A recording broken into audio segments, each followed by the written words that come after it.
Are you a woman leading in a nonprofit who really tries hard to shut your emotions off every time conflict bubbles up? Do you know what? That doesn't work so well. And in today's episode, we're going to talk to HR expert Sarah Albo about the emotions in conflict. Welcome to the Surviving to Thriving podcast that helps women leaders in nonprofits get out of survival mode and thrive in both leadership and life. I'm your host, leadership development coach Kathy Archer, and I help women leaders enjoy impactful leadership. Sarah is an HR consultant and a psychological health and safety advisor, and she helps organizations manage conflict. She's got this passion for that psychological health and safety in organizations, and she uses her experience and her training and her skills around conflict resolution to help navigate that.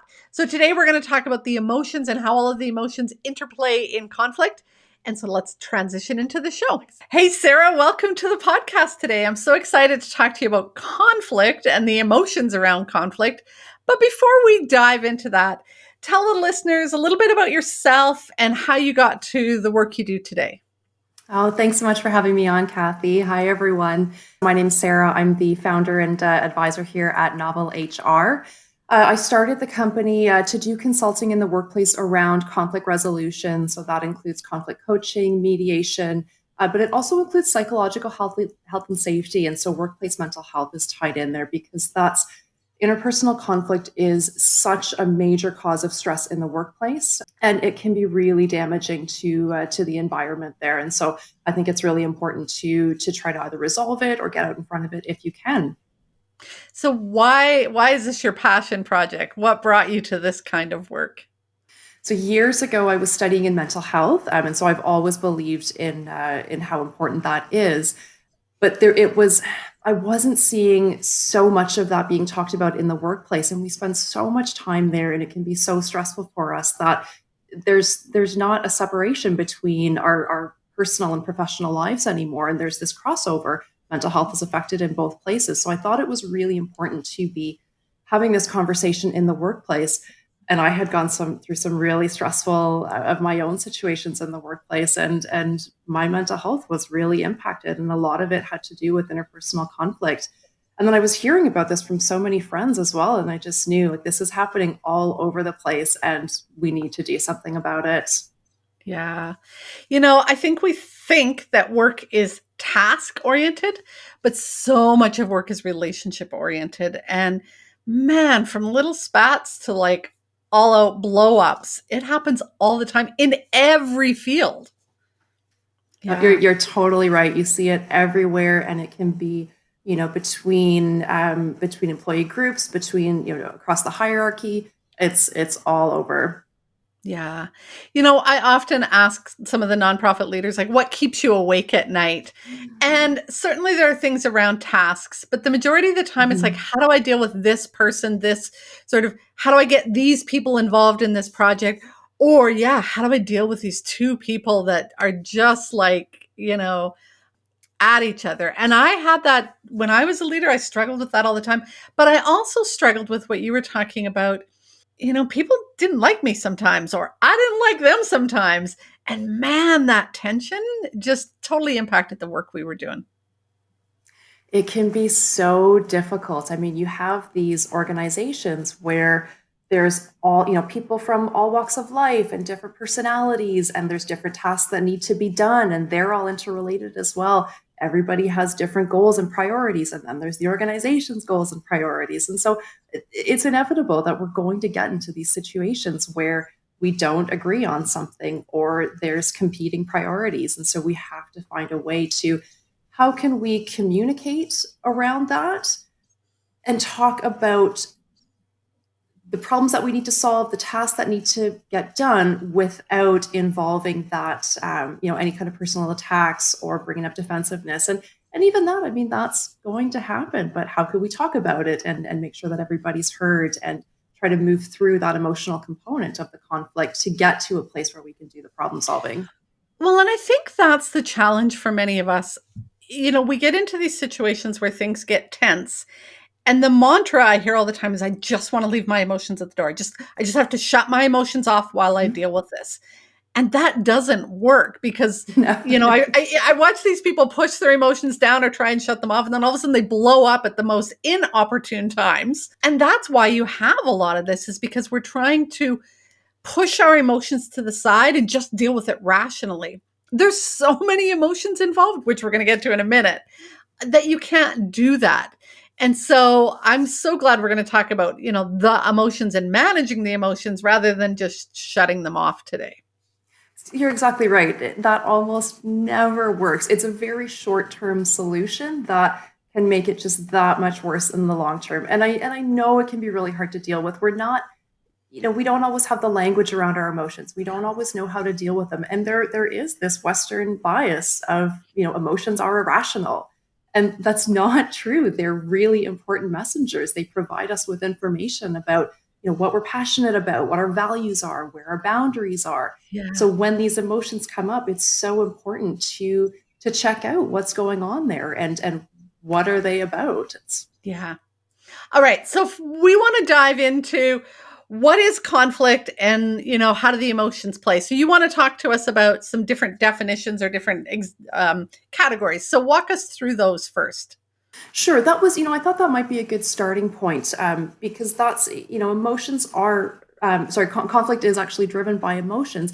And that's really what brings it from a disagreement to a conflict, where, a disagreement is, can be a difference of opinion, difference of needs, but it's something you can tackle. It's, a one-off situation. You can deal with it.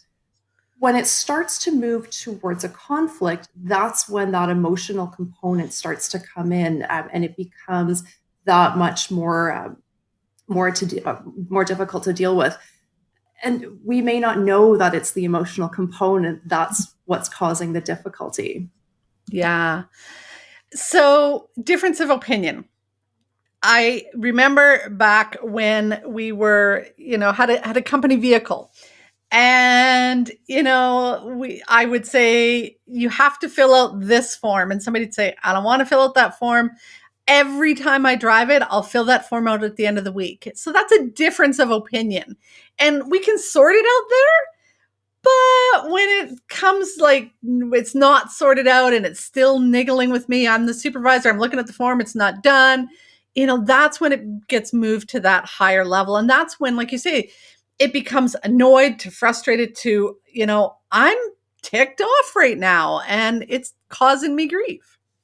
And it's, that's such a great example because it is something that could be just a disagreement that's solvable, but now there's an emotional component. We're making a judgment about the other person, and it's the appraisal of the conflict, like, or the appraisal that drives our emotional reaction. So, if you're frustrated and you're making an assumption that they're lazy, or that they're being insubordinate, or that's Yeah. going to drive your approach to the conflict, and it makes it that much more difficult to deal with. Well, and what happens then is maybe it was about the vehicle here, and then there's a staff meeting, and suddenly I feel like they're insubordinate. Or maybe I walk by their office and Mhm. their desk is messy, and I'm like, man, they really are lazy. And all of those things start to compound. It's crazy. And again, that's such a great example of how a conflict can really become this either series of events, or all of these multiple disagreements that are just now packaged into this Yeah. really challenging situation that's basically taking on a life of its own, and becoming really, really difficult to deal with. And that's where, whether you action that, and it becomes an actual dispute, or you continue with the avoidance of it, and it just the conflict continues to fester. It's Yeah. yeah, they don't go away. No, I was talking to a client yesterday and she was having some issues with this particular staff. And this particular staff had made a couple comments around workflow, systems, relationships that had kind of grated on her. But there was also this other outlying comment around her weight. And so it was like, okay, these ones are, you know, conflicts that you can deal with, but where does this one fit in? And you could tell that that all was like jumbled together. And I'm like, I'm not so sure they all fit together. And so we were able to kind of take them apart a little bit. But still, you can see how, how our stuff comes into these situations where, it can be like some of the challenges that come up with these difficult conversations and difficult situations. Are the emotions that we're feeling at the time. It's our past history. It's how we've interpreted the situation versus how the other party's interpreting it. All of these things combine together to become this Yeah. bigger problem. And Yeah. and one of the things that happens in conflict, it gets split off either two ways. It ends up as that very emotional, negative affect is a part of the conflict, and it becomes very personal, and those are really challenging to deal with. And then on the flip side, there's a more task focused problem solve. Those are, the cognitive side of it, where we're thinking about them, where we're problem solving, and we're able to generate something out of the conflict that's very constructive. But when it's personal like that, it is typically not constructive. No, it's so hard. Okay, so it goes from a disagreement to a conflict. Did what was the next one? And then, so if the conflict then becomes a dispute, that it's really just the outward manifestation of the conflict. So you can have a conflict without a dispute, but you can't have a dispute without a conflict. So that's when, and Mm, this is where alternative dispute resolution comes from. It's the idea of, once the dispute is there, like that's when it's out. People are yeah. acknowledging that they're in a dispute, and you can move towards that resolution. And I thought another one that was interesting to add to this was the idea of the confrontation. So I was looking the other day, because I really wanted to get what's the definition of that? Yeah. So many different dictionaries out there, and everyone has something a little bit different. But the range was actually really interesting to me, where some were just saying it's a face to face conversation. And then others were saying it's a fight, it's hostile, it's an argument. Right. And so you Right. can see how the language that we use starts to really impact, again, our appraisal of the situation. And is there a difference when somebody is helping sort of resolve that? Does that change the language or the structure of it? Does it become a dispute when somebody's in the middle trying to sort it out? It's certainly helpful when somebody's in there. I mean, there's a reason we have referees for so many things. But if I look at it in this specific context, we could be talking about a mediator, or another dispute resolution professional. But a mediator is basically going to they really help to take some of that. Like they'll take down some of the inflammatory comments, some of that. What's the word? I can't even think of it. Um, they try to like de-escalate in terms of even just the language that they're using, and it's very forward focused. What do we need to move on here? What would help you resolve this? What do you want to walk away with here today? What's the best outcome? Those kinds of things. So it's very Yeah. forward focused. How we're appraising the conflict and the situation really does have an impact on how we're able to move through it. Because as humans, we have this approach or avoid, um, part of our mentality, and it's part of our survival, where we are always making these safety decisions as to Yeah. whether, do we let our curiosity take over, or are we avoiding for safety? And so that's a big part of conflict. The more that we're inflaming things, the more likely we are to actually avoid the situation out of safety. So, have you seen mediators come into have you been involved in disputes in nonprofits? I have seen, I've actually known a few people that have worked in nonprofits, in Yeah. some of the mediation training that I was doing. I think it's something that is so helpful to have as a support person in the room. One of the things I hear from people, and I've experienced this myself too, where, if I'm in a conflict situation, this is actually particularly common for introverts, where you might freeze up.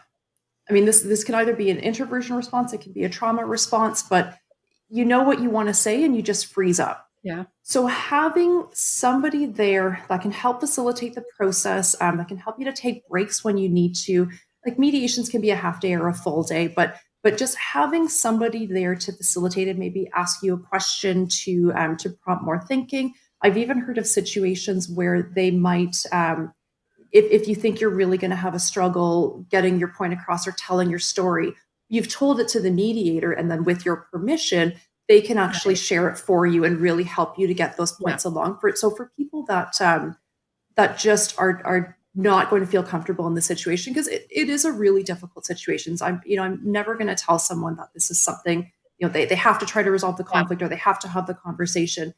It's really challenging. We're not taught how to do this, in with No. everything else that we're taught in life. This is not one of those things. So having a support person there can be really valuable. So I agree. You know, it's funny as you were talking, I was thinking I took mediation training back in the day. Ah. I don't think we ever used it formally, but I was working with families that were, separated and kids in the child protection system and stuff was kind of messy. So we had taken mediation training because we were supporting the families in some of those conflicts. At the time, I don't think I thought about it in my organization, but I do think I probably used some of those skills over time. My question is, there's a time and a place to hire a mediator, bring a mediator in, get outside support. Prior to that, though, there's sort of two scenarios. One is that the leader is involved in the conflict, but imagine the leader's not involved in the Mhm. conflict and it's two team players. What suggestions would you give to that leader for helping those two team members get that conflict resolved before it gets to the point of mediation? There's a few different ways that you can do that. One of the things that I would check out, I think, especially in a workplace situation, I would have individual conversations with them first. Just check out, how they're Mhm. feeling about, like, where they're feeling in terms of coming together for a resolution. Because you can't force anybody to do that. I would never just say, "Hey, let's get everyone in a room and Yeah. let's resolve this." Talk to them first and just check it out, and explain what the purpose of the conversation is, and what the idea is behind. I mean, if you do think it's typically for people that need to work together, at some point you're going to have to, well, when we're COVID Yep. safe again, you'll have to be in the same room together. So we'll also talk about this in terms of a Zoom meeting, or some kind of Yeah. online conversation. But before you bring people together, just check it out and make sure that that's something that they're interested in doing. But explain why it's important, Mhm. and why it's important to the organization. Then the other thing I would do in terms of the mediation process, it's really important for each party to tell their story, because they likely have totally different versions from each other. And they likely don't have a clue of what the other party, what their version is. So it's really important for each side to hear each other out. And then as the leader or as the mediator, it's important to check that understanding and make sure that each side is listening to each other and giving them that space to express what's going on for them. And then, as part of listening to that story, you're also trying to find out what's important to them. So they may Mhm. come in and they may have a position of what they want, um, and it's really important to figure out why is that important for them, because that can really help them either come to a resolution together or come to a better resolution than they even may have thought of in the first place. As a leader in the organization, you're typically going to have a sense of what's okay, in terms of organizational policies or the culture. Like, Mhm. so you may have to be a little bit more directive in terms of coming to a resolution, just because you have parameters that you're working within. But it's also really important in a mediation that the resolution comes from the parties. So it's up to them to make suggestions and to talk to each other and work through what a resolution would look like. And the mediator the whole time is really keeping it forward focused. So what do you need to move forward? It's not in there are certainly some situations where fault and blame might be relevant, but in these situations, it's not about that kind of fact finding or who's to blame. It's not about Yeah. punishment. It's what do you need to move forward? How can we work better together? It's keeping it very much again, we're trying to keep it to that task focused and problem solving, as opposed to this person said, this one's right, this one's wrong. I love what you just said. First, that why is this important to the organization? I think we need to come back Yes. to that again and again. You know, it's one thing for you two to have this disagreement, but let's talk about how this is impacting the organization and what we want, but Mm-hmm. also why it's important to them. You know, Mm-hmm. like you said, everybody's different. And so why do we want to, why do you want to work through this? I mean, you agreed to come have this conversation. Why do you want to work through it? What's important to it for you? Then the other thing that you just said was that the person doing the mediating, so if you're the leader and you're kind of Mm-hmm. sorting through this disagreement, it's not your job to come up with a solution. And I think as leaders, we're programmed to problem solve. So Mm-hmm. it's very easy to come in like the parent and go, you need to do this and you need to do this and you need to stop arguing. That's not resolving conflict. Exactly. Right? As a leader, if you're trying to do this, you really have to take off that hat, put on this hat that's just curious, open, asking the questions, and very much forward focused. So I love those points. And it comes back to what we were talking about earlier, where if you have to, you really have to understand what's the goal of this meeting, and Yeah. make that clear as part of the agenda. And it may have an organizational goal as well. I mean, this might be two Yep. people that have to work together to complete a specific project.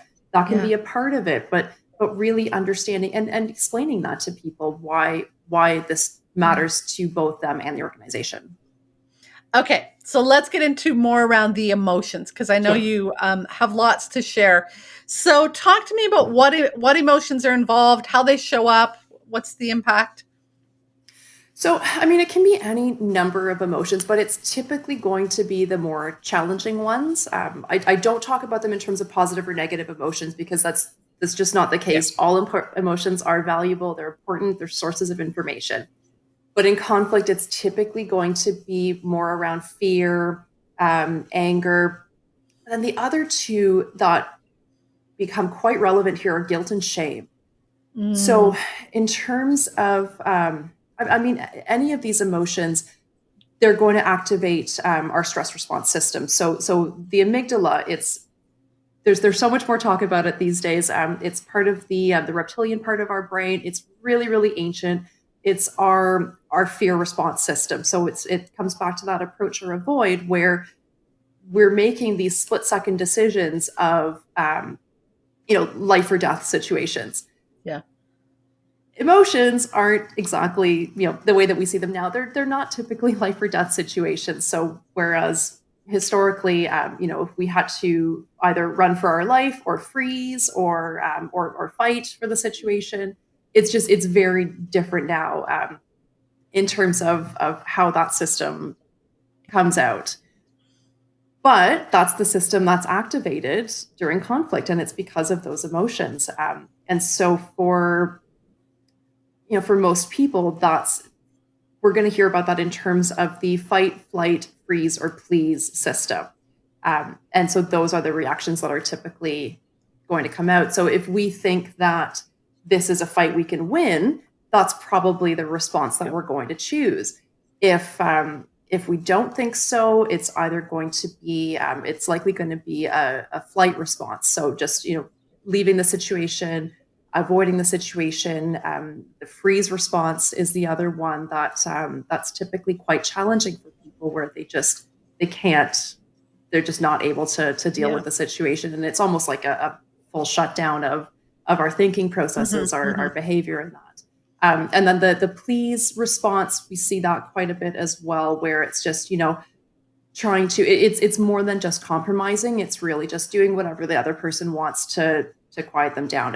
And these responses too, I mean, there can be actual safety considerations in these, so I don't want to say that one is better than the other. It's really dependent on the situation. And A couple things. One, have you read the book from Lisa Feldman Barrett? She i'm talks about i'm emotions. I'm just working through that one right now, actually. Yeah, yeah, it's a thick book. But it's interesting as you're talking. So if we just take fear, for example, it's a instantaneous reaction, and yes, our amygdala just responds, right? But what Lisa talks about is that a lot of that is cultural and history based. So Yes. if I see a snake, I'm going to freak out. But somebody else may see a snake and go, "Oh, supper." Right? Like it's, completely different. But that all happens just like this, but it's a thought that happens. And so the other reference I'll make is there was a recent podcast Brene Brown did with Susan David, amazing work around emotional intelligence. But Mm, what Susan said was emotions are data, not directives. And yes. so, when we think about I'm angry, it doesn't mean I have to respond angrily. It Yes. means I'm angry, and that tells me that my values are being pushed on. Something important to me is being stepped on, is being overlooked, is I'm not being able to honor it in some way. And so if we look at our emotions as data, like you said, not good, bad, not positive, negative, but okay, I'm feeling shame, I'm feeling humiliation, I'm feeling rage, I'm feeling annoyed, I'm feeling bitter, I'm feeling I'm embarrassed, like whatever the emotion is. So I teach a whole course inside. So I have a membership site, the training library, and I teach a whole course on emotional literacy Mhm. because it's being able to name those emotions rather than just anger. Take the salt grinder and come up with some different words. When you start finding the real word, man, you're like, that's what I'm feeling right now. And then you have the data about how to respond. You're so right. It's those appraisals that we make about the Yeah. situation that can really, they drive how constructive we can be in the situation. There's three components of our emotional experience. There's the like the behavioral and the communicative part. That's where, some of that might be a subconscious process where like we make a facial reaction Yep. or something that we don't even realize we're doing. The physiological component where like we feel it in our body, like if we start to feel Mhm. anger and maybe fist or some kind of tension and tightness there. And then the cognitive response as well, where it's what we think about the emotion and the story. I love the using the line, the story I'm telling myself is, because Yes. then Yes. it provides a little bit of that separation and I can start to unpack what's actually driving this reaction. Yeah. That's so I teach in my book, Mastering Confidence, I teach a process called the inner guidance cycle. And it's pause, which means when you're in the middle of this, you Yes. need to step back. You Yes. can't deal with this in the middle of it. So pause and then ponder, which is take a minute to think about what's going. I talk about thoughts, feelings, body sensations. What am Mm-hmm. I thinking? Yeah, the story I'm making up is the opinion I have, the judgment I have, the perspective I'm seeing this through. What are my thoughts? What are my feelings? I'm feeling angry, hurt, frustrated, annoyed, and those body sensations. Because, when you feel sweaty palms or pits, or your stomach's like in knots, or you feel that darkness in your chest, or, that tension, maybe your heart is racing, those sensations tell you something. And Exactly. it's those sensations you were talking, the pre-reptilian. Like if you can see those in there, notice those sensations before you get to the thoughts, and like, wait a minute, I remember this feeling before. And those things, once you learn that, so yeah, when you can work through that what I call the inner guidance cycle, that pause, ponder, what are your thoughts, feelings, body sensations? Then the third step is pivot. Okay, I Mhm. don't want to go back to, being defensive every time we get into this conversation. That's not working for me, not working for the organization. So then you pivot and then you proceed forward. Where do I want to go? Always, like you say, that forward motion. And that's such a important part of the constructive responses to conflict. And whether that's an active or a passive response, it sounds like you're talking about it in an active sense in terms of switching that. And I love that when you acknowledge, like, I know I'm being defensive right now. When you acknowledge that, and same thing with, Yeah, with really any of the emotions, you acknowledge them, you're able to move through them. Emotions come and go. We're never just always. one of them. It's all a part of our human experience. Yeah. Yeah, I'll often say, like, "Is this thought getting me to where I wanna go? What if this thought isn't right?" Mm. Like, I mean, what if they're really not judging me? Or what if they're really not out to get me? Like, maybe That's the my evidence thoughts are behind it. Yep. yeah. All right, what have we missed here? Have you ever realized something a little too late? I just did. In post-editing production of this podcast, That's where the video stopped. If you've listened this far, you've found some valuable content from Sarah, lots of good insights, and I know you probably want more. So I'm going to put the links in below to help you find Sarah and get access to the work she's doing and pick her brain for more questions. Follow her on Instagram. That's where I follow her most because she's got lots of great ideas and wisdom. And so thank you for continuing to listen, and big, huge thank you to Sarah for being on the podcast, and humongous apologies for technology not working out the way it should have this time. If you found today's episode helpful, then you are going to love the training library. Many women leaders in nonprofits wish that they had a coach or a mentor to help them, but they don't believe that they or their organization can afford it. Oh, but you can. Inside of the Training Library membership site, you will not only get access to affordable and easily accessible ongoing personal and professional development training, you will also have access to a leadership coach at your fingertips. That way, when you hit those inevitable challenges that leadership will bring your way, you'll have both the resources and the support to navigate your way through them with confidence, composure, and while keeping your integrity intact. To find out more, head to kathyarcher.com/library. If you are enjoying the show, I'd love it if you could leave me a comment or a review on iTunes or wherever you listen to your podcasts. Thanks for listening. Go make the rest of your day awesome.